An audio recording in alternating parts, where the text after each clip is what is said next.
Welcome to Effective Academic Writing. Academic writing is one of the most important skills that you will learn, not only for your career as a student, but also for your future career. The reason for this is that never before have we needed so many people who are able to effectively communicate complex material and complex ideas as we do now.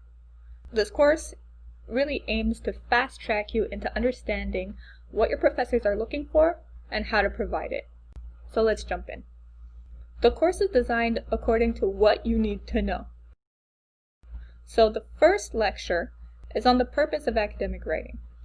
This is the place to start because it's going to provide us the framework of what are we actually doing when we're writing an academic paper. Academic writing is unlike journalism. It's unlike creative writing. It follows a very strict set of conventions, and it serves a very distinct purpose. And understanding this, I think, is necessary to understanding everything else that we're going to go over about technique and writing style.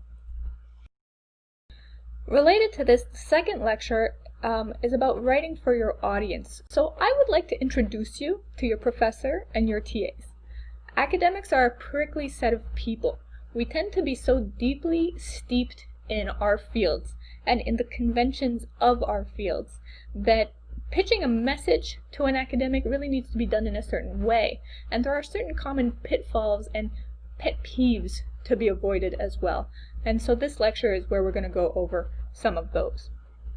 The third lecture is about structure. Structure is the equivalent to packaging when you're sending a book through the mail. You wouldn't expect the book to get where it's supposed to get if you didn't put a label and a package on it and you just put it in a mailbox. In the same way, you cannot expect somebody to understand your ideas if you don't put that idea within a framework, put that idea within a context. And so that's what this section is about. After that, we're going to go into the technique of writing an introduction. Writing an introduction and structure, these are the two areas where I have found that students struggle the most. However, the introduction is actually very mathematical.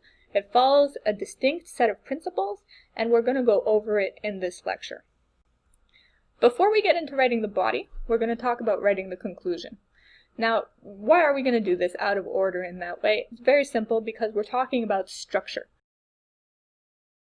In many ways, it's a mirror image of the introduction, and so we're going to cover it right immediately afterwards to give you a good sense of how the package needs to hold together.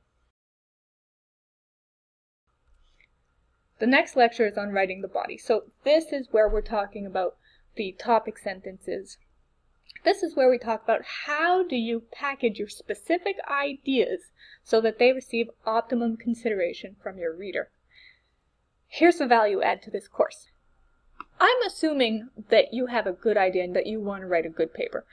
However, if you're a serious academic, or even if you're a not so serious academic, the time will come when you have to write a paper that you don't have a brilliant idea for, and you're going to have to float some so-so or passable ideas across.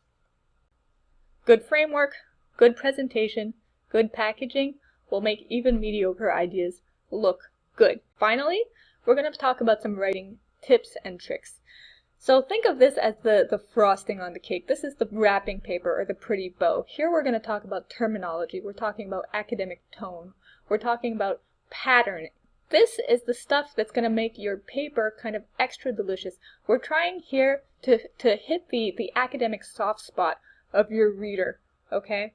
And in so doing, to really ensure that you hit this paper out of the park, and that it really reflects everything that it can reflect that's good about your ideas and your intellectual contribution.